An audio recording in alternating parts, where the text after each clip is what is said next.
Frères et sœurs dans le Seigneur, soyez encore richement bénis ce matin.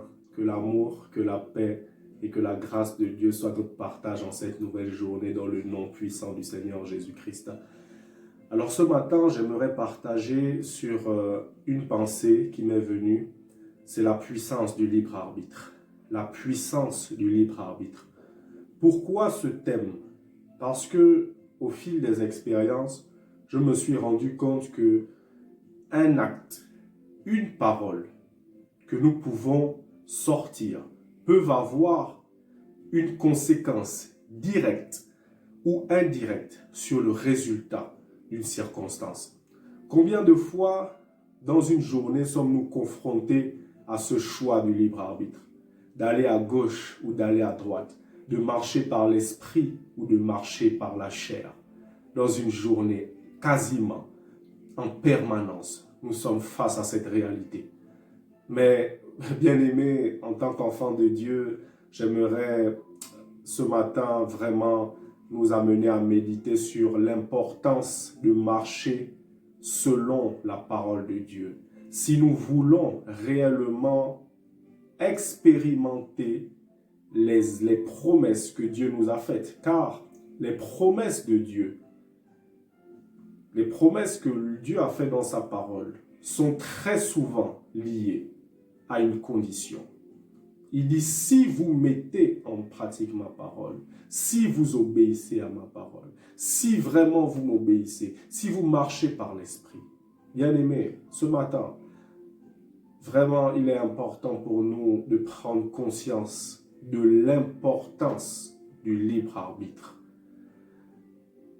Plusieurs fois, je me suis retrouvé face à des situations et en fait, il arrive un moment où vous vous trouvez confronté à des situations et vous avez deux possibilités. Vous savez qu'en disant telle parole ou telle parole, la situation va s'aggraver. Mais parfois, nous sommes poussés par la chair à enflammer, embraser les situations, alors que nous aurions pu sortir une parole de paix, une parole d'apaisement qui aurait pu totalement changer les circonstances. Parfois, nous devons juste nous taire pour éviter que la situation ne s'aggrave. Mais parfois, nous parlons et ça embrase encore plus les choses. Parce que la Bible dit, la langue est un feu, mais il suffit d'un petit feu pour enflammer toute une forêt. Parfois, ce sont nos actions qui peuvent embraser les situations. Il nous suffit d'avoir tout simplement un acte de paix, mais nous allons avoir un acte de mépris qui peut encore aggraver les choses. Bien-aimés, lorsque nous nous trouvons face à des situations, soyons vigilants. Notre attitude peut avoir un impact réel sur le résultat. C'est vrai, on dit que le destin, c'est le destin. Oui, d'accord. Il y a des choses qu'on ne peut pas éviter parce que Dieu l'a décidé ainsi. Mais bien aimé, il y a des situations réellement que nous pouvons éviter. Parce que nous sommes confrontés à certaines tentations. Mais nous pouvons éviter de tomber. Alléluia. Et si nous évitons de tomber, ça pourra éviter qu'on arrive à certains malheurs. Il y a certains malheurs qu'on peut éviter si nous apprenons à écouter ce que Dieu nous dit. Mais en réalité, combien de fois écoutons-nous Dieu? Combien de fois mettons-nous en pratique sa parole? Combien de fois décidons-nous de laisser l'esprit diriger notre vie au lieu de laisser la chair nous diriger? Et nous voulons obtenir les résultats conformes à la parole de Dieu. Mais là, il y a un problème. Parce que, en vérité, si nous voulons vraiment obtenir les résultats conformes à la parole de Dieu, nous devons apprendre à marcher selon cette parole. Les actes, les paroles que nous pourrons prononcer ont une conséquence directe sur le résultat de certaines circonstances.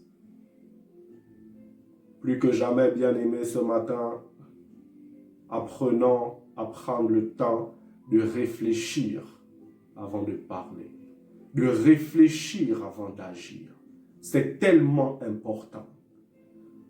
Toutes les paroles que nous sortons à la hâte, tous les actes que nous posons en nous hâtons, sans réfléchir, sans chercher à discerner, bien-aimés, nous pourrons les regretter.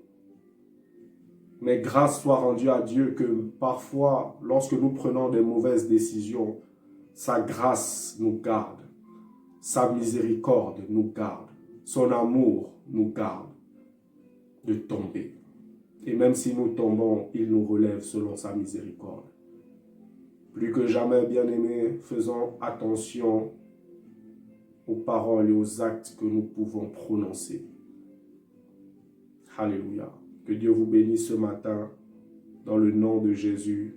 Apprenons à marcher selon la parole pour avoir les résultats conformes à la parole de Dieu. Oui, le destin existe, mais bien aimé, la vérité c'est que nous pouvons agir différemment et pas ou parler différemment, et cela aura un impact sur le résultat final. Je vais prendre un exemple pour finir, l'exemple de Caïn qui s'est retrouvé face à Abel. Le Seigneur a vu la rancœur dans le cœur de Caïn et lui dit, « Caïn, pourquoi es-tu si irrité ?» Il dit, « Si tu agis bien, tu te relèveras.